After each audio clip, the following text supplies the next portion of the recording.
So I knew I needed a road trip just to, get away from these intense hours in front of the computer editing and all of that. But as a change of scenery often does, it, creates, endless new opportunities for insights. And I've had some really great ones about ocean, and it's given me even more clarity about why these simple actions are so powerful, because it's really not about the actions. It is about tuning into observing our dogs at such a deep level that we notice the true cause of those external expressions, that we catch the moment before the external expression. And, a great example of how we can get distracted by what the dog does is, I'm going to go back to Pixie, and I mentioned this with Pixie and Joan in my class, that she came into the class and she said, she has a bird dog, and that, her dog gets distracted by birds and scents and all that. And that is a reasonable story to believe and to buy into. And so as I'm watching Pixie, and she does lose her focus, and she does lose her focus and then chase birds and, sniff around and all that. And so, yeah, I'm on board about that, going, yep, that is her problem. She is easily distracted. So what we're working on is building, more engagement, because Pixie's a very loving, happy dog. And so we're making great improvements. And then Joan does the giving food exercise with Pixie on a mark bucket, and Pixie disengages and does the same thing on her porch. So Joan had that huge aha of, oh my gosh, that is the external expression that happened after the disconnect. And for the first time, Joan was able to recognize the disconnect itself. And this is key. At that point, she said, oh, that's worth the cost of admission. And it is. So I just spent a weekend at a trial, and I saw every single disconnect that happened before the external expression. It was just mind-boggling. And I have some stories to share because they're related to Dakota and his littermate Echo. And the stories that I've been telling, and my friend Heather, who is the breeder and the the handler of Echo, we've both been believing this story that Echo and Dakota are very different dogs. And the reason Echo, flies out of control and starts grabbing obstacles is because she runs very hot. And the reason Dakota doesn't do that is because he is a more sensible thinking dog. And we both bought into this is genetics. So on my way here, I had this fantastic morning with Sue Sternberg, who is the person who turned me into the crazy dog person. Like, she is the person I went to with my dog that needed behavioral consultations. And anyway, so that's how I got involved in agility. But I was sharing with Sue during these hours we spent together about that Echo, that Heather's going to probably breed Echo, and I'm concerned because I really don't want that kind of dog that, spins out of control, like that fast, super fast, crazy border collie that just grabs obstacles when they lose their mind. That's just not my style of dog. And, but, I do like the friendliness, and I do trust Heather, and I love the dog that they're thinking about siring. And so Sue just said this one little side kind of question. She goes, what if it's not genetics? And I just kind of thought, whoa. Heather and I have always talked like they're just genetically different, that Dakota's thoughtful. Echo is more reactive, to motion and to getting over aroused and blah, blah, blah. So anyway, so I go into this trial where I'm going to see Echo for 3 days. And now that question has opened up a possibility that maybe the story we've been telling ourselves is just a story. So before the trial starts, I get there on Thursday night. Heather wanted me to run Echo, so we were going to warm Echo up working with me. So there was a mark bucket and a cone. And so I'm working Echo on the mark bucket and cone. At first, she's kind of breaking off the mark and doing stuff. And within a minute, she settles into really consistent hanging, holding, not self-releasing on the mark, doing amazing tight turns on the cone, and, just really locked in and keyed into me. So then I spontaneously said, well, Heather, why don't you work Dakota? And I didn't really expect to see much of anything, but it was mind-blowing because within 30 seconds, not only was Dakota getting more, I don't know, fast pedaling, like urgent, like the way he gets in my yard when I rake his back. You've all seen those videos, I hope, where I'm not working with food or toys and I'm revving him up using tone and raking his back, and he gets very, very intense. Well, he became that dog within 30 seconds, and he started self-releasing from the mark bucket, something he never does, and he was doing it time and time again. He had become Echo in 30 seconds. So we both at that point are going, this is very, very interesting. So the next morning, I ran Echo and in jumpers, which is, there's no time to catch up, no time, for anything. And I really felt that she was disconnecting and running amok. So it wasn't that my handling was late or that she wasn't used to my words or that I was talking too much or that my energy was not perfectly right for her. I just felt like she wasn't paying attention because she was over aroused. And, but the over arousal and that running amok was the expression of the disconnect, not the problem. It was really clear to me. So after that first day, it was the next morning. I got it. Sorry. It's a lot of information. So the other thing I was noticing when Heather was running both her young dog and Echo is that they were both breaking their contacts, that she was helping them try to contain their contacts by pressure, and that their start lines were not really solid. So the next morning I did this 3-mark bucket in a row exercise. We started with Echo, and I have videos of all this, and I'm actually going to turn them into lessons, because any problem you have with a start line or contacts or anything from a stop position to a go position, you will find the underlying causes on this 3-mark bucket game. So with Echo, I had Heather doing a variety of things, and then we found what the underlying issue was, and Echo resolved it. And from that point on, Echo was calm, ready, intense, and perfect mindset for working. So even when she'd make a little mistake, she was in a perfect mindset for working instead of like, is it this, is it that, is it the other thing, and guessing. So then next, and I have videos of this again that I will be sharing when I get home and can edit them, because I just ran the video the whole sessions. We did the same thing with Pepsi, the young dog. And it was clear that Pepsi doesn't understand this type of criteria that we were asking of her, so Echo's going to do some training. But there were also some things with Pepsi that were very similar to with Echo. And I'd also noticed that watching Heather run Pepsi is that Pepsi is starting to do the Echo stuff, and Pepsi and Echo are not related. So I am now 95% convinced, actually I call it 99% convinced, that Echo acts the way Echo acts, not because of genetics, but because of a lack of clarity and confusion and guessing. And Dakota acts the way Dakota acts, which is very similar to the way Lil acts, because I create thinking dogs, I believe, by being consistent enough and recognizing early shifts in mental states that then cue me into when I'm not being clear enough in training. So whenever things start shifting in my dog's mental state, I make adjustments. I don't let it go on and on and on and ask for more.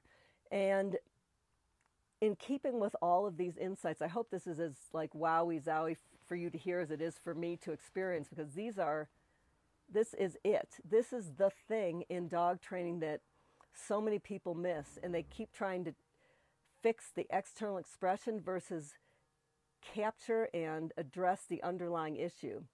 So the other thing that came up again with this conversation with Sue Sternberg, and it's going to relate back to this trial, where I said to Sue, Sue, I think the mark bucket is, yes, it is gratifying for a dog to put 2 front feet on something. The Rin Tin Tin pose is empowering. But I said, I think the bigger thing is the power of the pause. And it's kind of fun that the word pause is both pause and pause. That those pauses that happen in dog play, and I've talked about this before, are so important and powerful for both the human and the dog. So the mark buckets help we humans create pauses in training instead of doing what's called continuous training loops, which are, I think, kind of popular in some arenas. I think in obedience, they do these continuous training loops intentionally, not stopping the action. But after really thinking this through, mark training helps the people create slight pauses in training. And in those pauses, if the person is connected to their dog's mental state, the person is looking for the dog's mental state, the dog is recognizing that the person is trying to connect in a mental and emotional way, and the dog responds with mental and emotional connection. So at first we are cueing that, but over time, the pause itself has become part of a behavioral chain where these pauses become the habit. And once you've developed this habit through mark training in Ocean, you will remember to take these same pauses and to use them as an opportunity to reset the mental, emotional connection you have to your dog while training and at a trial. So when things start falling apart or spinning out of control, you can put your dog in a static position and wait for a slight mental, emotional shift and go on again versus this, let's say your dog takes a tunnel instead of the A-frame. You try to get them in the A-frame and then boom, they're in the tunnel. You do it again, boom, boom, boom, they're in the tunnel, they're into the tunnel. Well, instead of doing all that, just going, okay, my dog has, we've lost the connection. Let's reconnect through this momentary pause, which now the dog has the habit of doing as well as you have the habit of asking for it. And there's a way then to reconnect that is likely going to work. Because what I noticed with Echo compared to Pepsi, Heather's two dogs, is when Heather reset Pepsi in a sit, I could see from a distance that Pepsi's mind reset. And when I had reset Echo in a jumpers course, because she just needed to we needed to take a moment, and it wasn't a negative, to get lined up. I could see in her there was no mental shift associated with that pause. She was still spinning. So I think when Heather works Echo over time and waits for these mental shifts on these mark buckets, 3 in a row and all of that, that Echo's going to learn that these pauses in training and in the trial setting, she is going to be able to reconnect with Heather.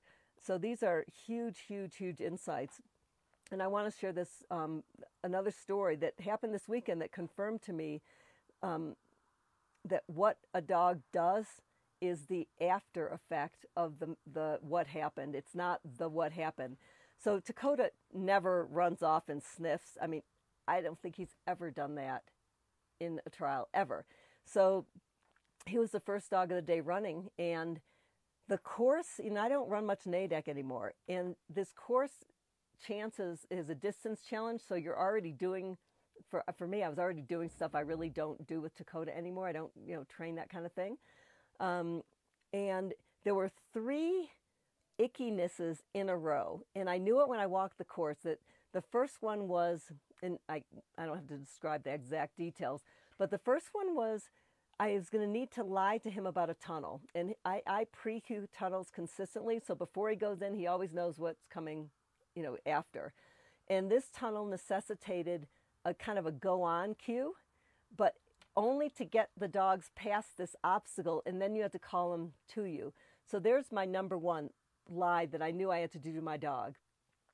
Then there was this very awkward, wonky line past me, in the distance area where I couldn't go. So I had to let him go and then at the last minute say left and call him off of what he thought was going to be the line. So there's lie number 2 based on just this chances course. Then came lie number 3, which was another very wonky there was just weird line where I first had to draw him in and then push him out. And he did all three. These happened bing, bing, bing. So he came out and did one jump and then went off into the grass and started sniffing. And I thought, never have I seen him do that. And I think I probably called him and he didn't respond. So I walked over there. He laid down on the grass, whole body down, head down, and he was just like taking in, sniffing so intensely. And so I put my hands under his chin like I do. And this wasn't a negative. And, I brought him back up and, we did one obstacle on our way out. And I just thought, I knew then that sniffing happened. Was there something there? Absolutely, yes. And like lots of dogs ran there. When I went out of the ring, everybody's saying, oh, there was such a big distraction. I don't know what was over there. And, and other dogs went after Dakota, and dogs that never sniffed did go over there. And my feeling was, and I shared it with people, I said, he didn't sniff because of the distraction. He became distracted because of 3 lies in a row.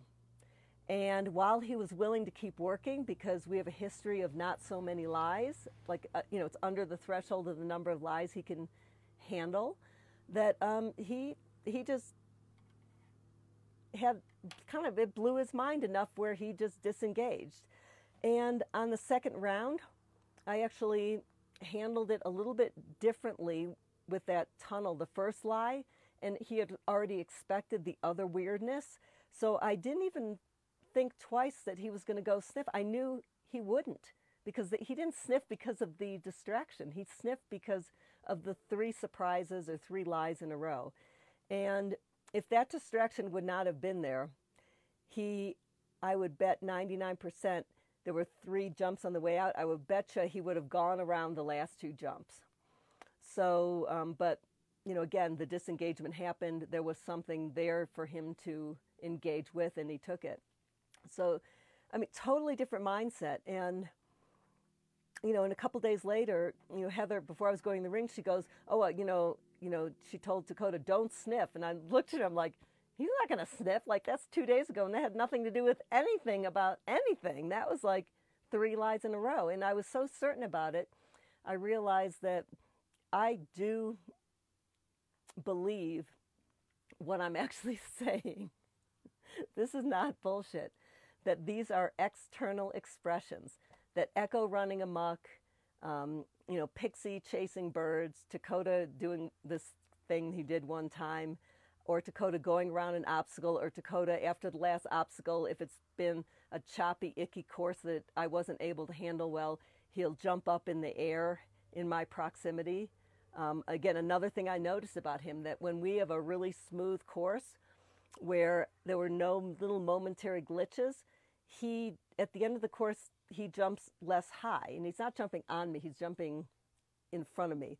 But the worse the course is for us, the worse my handling is, the higher he jumps up at the end. So that is an expression of probably a bit of dissatisfaction. I wouldn't even call it frustration. So let's just take Shady as an example of her expression of dissatisfaction is to get in front of Charlotte and to bark her head off. So the key for all of us is, no matter what the external expression of our dogs is to know that that is not the cause, that is the effect. So with these high aroused dogs, it really is no different than the low aroused dog who goes to sniffing, who gets distracted. That it's a matter of recognizing the mental shift.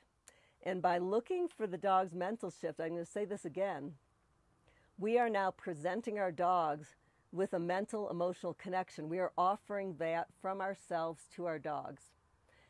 Think about that for a second. This is really profound. It's possible from our dogs' perspectives that we are the ones who have not been connected. Is that wild, right? I think this is actually it. That when we are looking and trying to observe our dogs, we are connecting mentally and emotionally. Our dogs recognize it and return the favor. That is clarity that I've never had until this trip.